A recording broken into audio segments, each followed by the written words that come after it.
होली की शुभकामनाएं देते हुए ये वादा किया है कि उसकी जिंदगी में फीके पड़ गए हर रंग को वो 100 गुना ज्यादा करके वापस करेगा। सुकेश ने खत में जैकलिन को अद्भुत इंसान बताया। इस खत में सुकेश ने आगे लिखा कि तुम हमेशा मुस्कुराती रहो, तुम जानती हो कि तुम मेरे लिए हो और कितनी अहम हो। तो बड़ी खबर, और वो जो खत कहा जा रहा है सुकेश चंद्रशेखर ने जैकलिन के लिए लिखा है, उसकी एक कॉपी भी आपको हम दिखा रहे हैं। उसका ये कहना है, ये वादा करते हुए इस खत में कहा गया है सुकेश की तरफ से कि जितने भी रंग फीके पड़े हैं जैकलिन फर्नांडिस की जिंदगी में, उन सभी रंगों को सुकेश 100 गुना ज्यादा करके वापस लौटाएगा।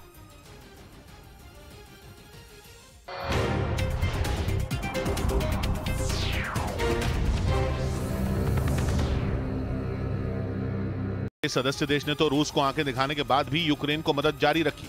इतना ही नहीं, एस्टोनिया ने अपने रक्षा बजट का 1/3 हिस्सा भी ज़ेलेंस्की की फौज को दे दिया था। और इसके साथ ही वो ताकतवर तोपें और एंटी टैंक माइन भी यूक्रेन भिजवा चुका है।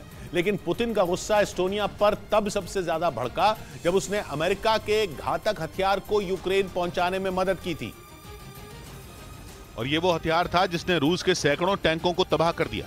असल में अमेरिका ने यूक्रेन के लिए अपनी खतरनाक जैवलिन मिसाइलें भिजवाई थीं, जिन्हें एस्टोनिया के रास्ते ही यूक्रेन तक पहुंचाया गया। जिसके बाद तो पुतिन अपने इस पड़ोसी देश पर आग बबूला हो गए।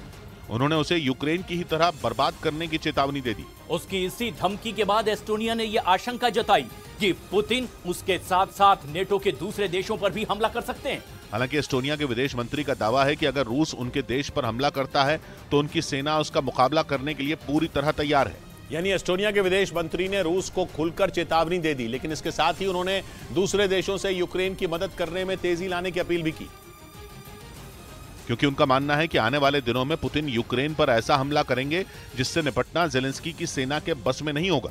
एस्टोनिया के विदेश मंत्री के मुताबिक ऐसी स्थिति में नेटो और परमाणु हथियार ही यूक्रेन को बचा सकते हैं। मतलब उनका इशारा साफ तौर पर एटम बमों से था, क्योंकि 1 साल जंग लड़ने के बाद भी रूस को वो कामयाबी नहीं मिल सकी है जो उसने हमले से पहले उम्मीद की थी।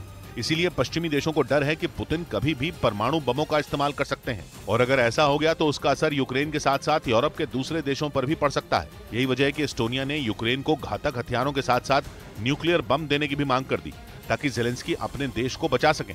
रूस की सेना और पुतिन की प्राइवेट आर्मी वैगनर ग्रुप के लड़ाके आसानी से बखमुत में घुस गए, जिसके बाद वहां के लोग अपने घरों को छोड़कर पैदल ही शहर से भाग रहे हैं। बखमुत के लोगों में रूसी सेना और वैगनर ग्रुप के लड़ाकों का ऐसा खौफ है कि वो जान बचाने के लिए कई किलोमीटर पैदल चलकर सुरक्षित ठिकानों की तरफ जा रहे हैं, क्योंकि बखमुत में लड़ाई अब शहर के भीतर पहुंच गई।